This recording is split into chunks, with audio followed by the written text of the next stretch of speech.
ng aso, bakit yung mga nakakagat ng aso biglang nangingitim tapos natatakot yung mga halimbawa sa mga bata o mga magulang na dalhin agad sa pinakamalapit na veterinary doktor para mabigyan ng agad ng injection. Okay. So nangingitim po yung kagat.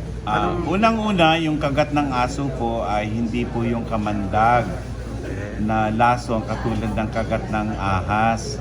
Okay. Nangingitim po yon kasi anumang kagat ay nagkakaroon po tayo ng hematoma po ron kasi namumuo yung dugo po. So kaya nga mas maganda po na hugasan nyo kagad ng tubig at sabon yan, dalhin sa ospital kasi baka kailangang taihiin. Bagamat hanggat maaari ay hindi tinatahi yun, nakabukal lang yun para sa ganon kung may infection ho ay hindi po magkaroon ng nana kasi pag tinahi nyo ron, hindi natin malalaman kung may nana. Depende na rin ho yun sa doktor na tumitingin po dun sa kagat po ng aso. Importante po, huwag nyong lalagyan niya ng bawang o may papatong kayong magic bato, yung mga uso tandok ngayon, na tinatawag.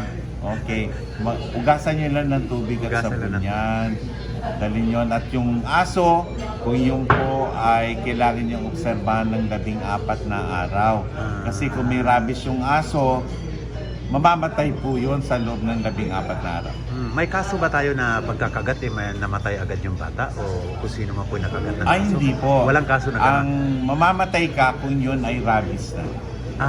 Okay. So, Doc, salamat Pwedeng po. mamatay ka kung dito kasi nagpansiguro sa lieg at